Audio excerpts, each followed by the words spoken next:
The early portion of The Witcher 3 is where my fondest memories of the game lie. There's a thematic cohesion to the world, the characters, the lore, even the side quests feel intertwined in a fairly substantial way, and the overarching connective tissue is the setting, Velen. I've always felt like Velen is a major character, right alongside Geralt and the Bloody Baron. It's oppressive, grimy, and filled with atmosphere. And it's in Ladies of the Wood that Velen truly gets a chance to shine. So let me shine my analytical light on Ladies of the Wood. In this quest, Geralt is on the trail looking for Ciri, which takes him to Crookback Bog, where he meets several children and an old lady named Gran. Geralt learns that someone named Johnny may have seen Ciri, which leads to him doing some fetch questing for this adorable guy.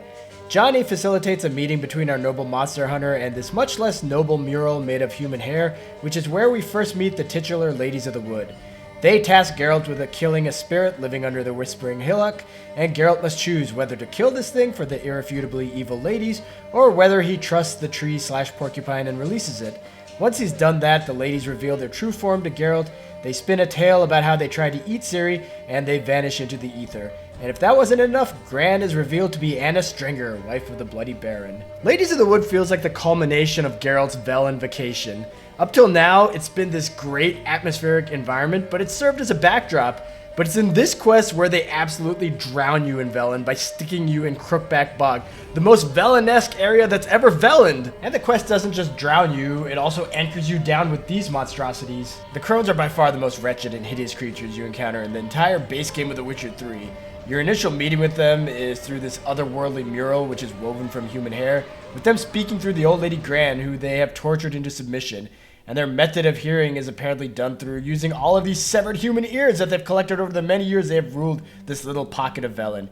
And of course, you already saw their final form in this video.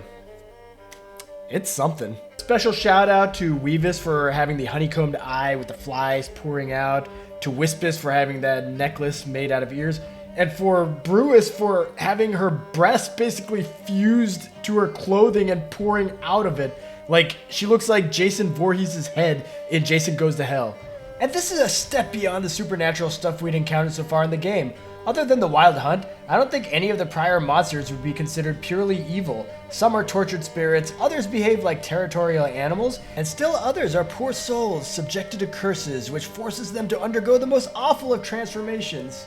But the Crones, there is clearly nothing redeemable here. Now, please don't think that I'm irredeemable for forcing my dog into a cone. She actually had a hot spot on her paw, so she needed the cone to heal. And I did ask her, do you want to be in this video? She didn't answer me, and I sort of made her do it anyway. So maybe I am irredeemable. But whatever, the Crones are horrible. They'd probably put a cone on 1,000 dogs just to watch the world burn. As the quest comes to a close and we get another flashback to Ciri, this time right before she stumbled down that ditch and met Gretka, we see that the Crones found her and took her in. But this is not a kindness, their plans were not pleasant whatsoever. Elder blood! The blood of the traitress. Come, sisters, no point in dawdling. The table's set, the cauldron bubbles. We cannot! You know she is meant for him! Imrith will get her. He will, but not whole. Well said. We'll just have a sample. I'll take her feet. Lovely. Plump. Yeah, so this is not a pleasant Airbnb Ciri is staying at, and while our main focus is probably on how horrifying the Crones are, I like how the main plot begins to get fleshed out some more as we hear about Imrith and see Ciri escape from him. And upon hearing this story, this is the most enraged we've seen Geralt, and I love it. You tried to kill her, tried to butcher her like an animal and eat her. Her blood. The taste brought back memories of our youth. She escaped you, but I'll find her. We'll come back here together and kill you. The writers did a great job of setting up these despicable adversaries for Geralt, and though I don't think their story is handled well at all later in the game, in this quest it's phenomenal. It's clear that a lot of effort went into writing the Crones, giving them this twisted, perverse sense of humor. I mean, they're hitting on Geralt non-stop. Oh, he's got a sensitive touch. Touch me more, boy. Touch me more. So these sisters are expertly crafted and written, but the writers go above and beyond by making sure that they feel interconnected with all of Velen. Like back in Wandering in the Dark, Kira Metz talked at some length about their power. Throughout my first fortnight in Velen, I had horrible nightmares. Something was calling me out into the swamps. One night, I decided to enter the dream consciously, render it lucid. I confronted the thing directly. It broke contact at once. Peaceful nights ever since. And then what about Johnny's connection to the Crones? He's the one who witnessed Ciri come through the bog according to the orphans, so Geralt goes looking for him. Johnny is actually our first brush with the supernatural in this quest, but right off the bat, Geralt takes the edge off by just talking to him. And because Geralt is so relaxed, the player also relaxes because we know this is not a monster to be feared. It's quiet, charming, and once Geralt gets Johnny's voice back via a fetch quest to a heartbeat nest, it's kind of funny. Remember it as if it were yesterday. Soon as I woke, I went to empty my bowels. My favourite part of the day. Defecating to the sunrise. Downright glorious. But despite being basically a practical joker, Johnny provides Geralt with a lot of info about the Crones and their effect on Velen. They're as old as this forest. Cruel. Vindictive. Not to be crossed. What if someone does cross them? Might take his voice, might take his life. Depends on their whim. They're nasty. Although, they care for this land and its folk in their own way. But the thing is, playing this back in 2015, it felt a bit boring and tonally out of place. Like, I thought the exposition about the Crones could have been handled by the kids or by Gran. Why have this random whimsical goofball? Like, I was so annoyed by the pacing here that it just blew by me that the Crones were the ones who took Johnny's voice in the first place. But now in 2023, I have a greater appreciation for Johnny because he's clearly in there to serve as a contrast to the Crones and to lighten the mood before things get really dark. He has mine's a voice to crown all voices. Sometimes it's like a forest brook, at others like a roll of thunder. And let's be honest, I talk enough to fill 3 barrels or more.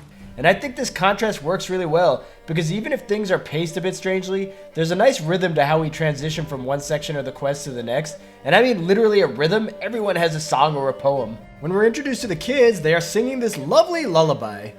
Doug went in the kitchen, stole a hunk of meat. Cook gave him a licking, strung him by his feet. Cooked them blood him empty, stripped his skin off clean. Laughed and said, "How tasty, best sausage I have seen." Cook's a stupid killer, shouldn't have ate the pup. Now we'll light a fire, gonna roast him up. 1, 2, 3, the one to fetch the kindlings. Thee! Interesting rhyme. Okay, maybe that wasn't lovely, but it's about getting revenge for an abused dog, and as a proven dog lover, I am behind this 100%. But Johnny's little limerick, that's definitely unobjectionable. Whiskey! Slither! Ringworm! Rubbish! Bumblebee! Flabbergasted! Ha! Okay, he talks about alcohol and kids probably shouldn't be drinking, but whatever. Still very fun. Like, it's way more pleasant than this. Like, I feel like I'm gonna call up something evil by even playing this in this video. Ladies lovely, with power o'er all, beseech I thee, answer my call. Before you a worm crawls, wretched and small. And then the soundscape for the Whispering Hillock sounds like Armageddon.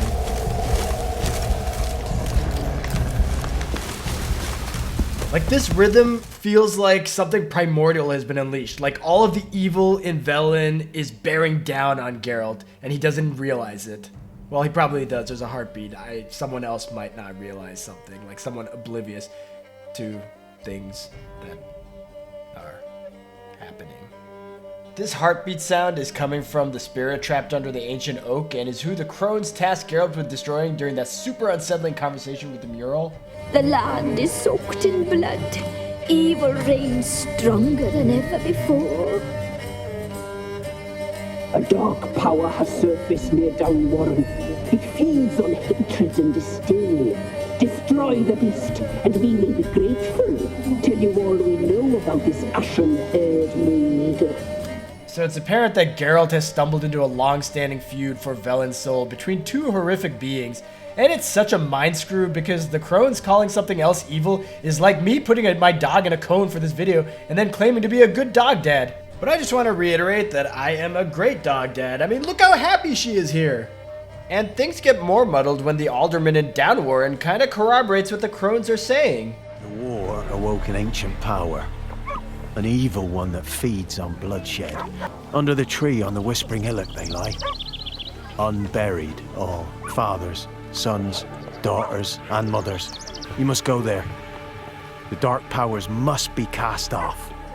But he also talks about the Ladies of the Wood as beings to be revered and respected. I didn't know you came from the Ladies of the Wood. They help you often? Who drove off the plaguey airs? Who gave us seeds to plant? Round the other villages, they'd be eating the soles of their boots, whereas we get along well enough. So when you're talking to the spirit, things are not very clear-cut. The spirit reveals it used to be a druid of Velen and was murdered by the Crones, and it lays out very clearly what the Crones are trying to do. They take their strength from the broth of human flesh. The children, I know all. I know what awaits them. Free me, please. I must help.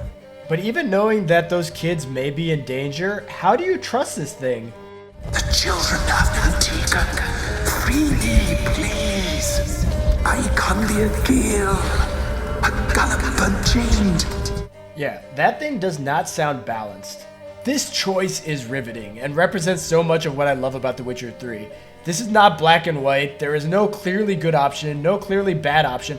Honestly, they both feel equally crappy, and that kind of choice feels like real life. Well, maybe not the part about the 3 hideous witches prone to sexual harassment, or the revenge-addled beating tree/hedgehog heart living under a hill. Releasing the spirit involves having to find 3 items that are conveniently located in the general area. Basically, it's a fetch quest, and now seems like a good moment to mention, this quest has a phenomenal story and atmosphere, but the gameplay is basically just walking back and forth through difficult terrain. It's not fun, and I think the game designers realize it, because they place this harpy nest in the natural path for a player to find before even starting the quest, and you can find both Johnny's voice and one of the ingredients for releasing the spirit in that nest. And while that's a smart move, that feels like putting a band-aid on an issue rather than fixing the root cause. But whatever, once you accomplish this, you return to the spirit, and I think it's cool that you can pull a fast one on it. Basically get 2/3 of the way through releasing the spirit, and then just let it die without having to fight it. I should draw your blood now, let the horse drink it. But I won't. I don't trust you. I have to stop you, destroy you. Betrayed! Betrayed!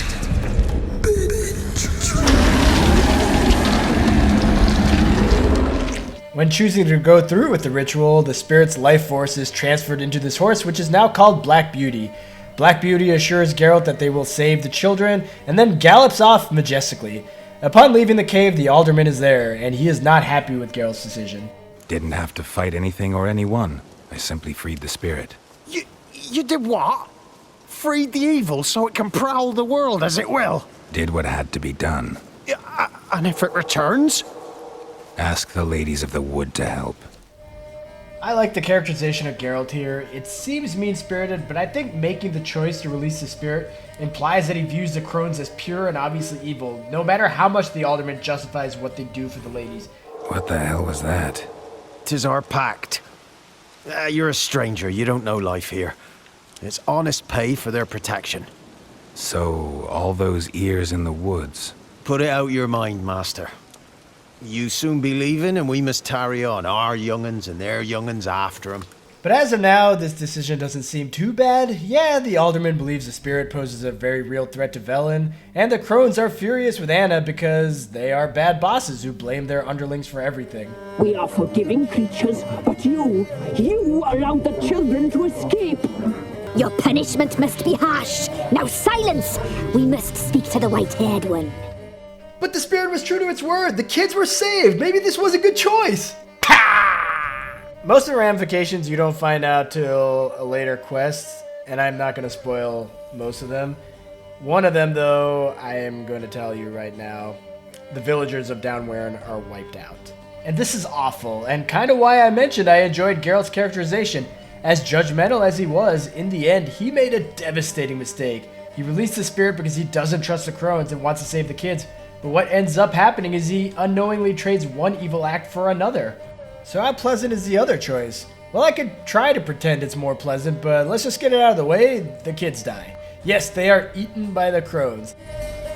We shall forgive you this transgression, for you've done well. Your children are plump as piglets. What did you need the children for? We? They needed us. our care. Where are they? They are far away. Their troubles are over. Another gut punch. These kids, just like Johnny, were essential in keeping the early parts of the quest from becoming too grim. And it's a darkly ironic touch that these kids ended up being treats to these hideous hags when most of them were manipulated into Crookback Bog by following the trail of treats. And just like the other option, this has far-reaching ramifications that I will talk about when I get to that later quest. Gameplay-wise, killing the spirit is shorter. You don't have the dull fetch quest to do. You just have a boss fight with the spirit, which is invulnerable for portions of the fight, while waves of Endrega attack you. You know, it's basically identical to the last boss fight we had in Wandering in the Dark. And I gotta say, as much as I praise CD Projekt Red for the writing and the characters in this game, the gameplay is not their strength. To have two very similar boss fights in a row is just shoddy game design. But I can't leave this quest without talking about its connection to the Family Matters quest. Just like the Ladies of the Woods tendrils are intertwined within all of Velen itself, the Ladies of the Woods quest is intertwined with the other major Velen quest line, that of the Bloody Baron. Geralt doesn't interact with Philip Strenger, his daughter, or really infer anything about who Gran is until the very end of this quest. I know that mark. This is Anna, the wife of the Baron of Crow's Perch. She belongs to no man.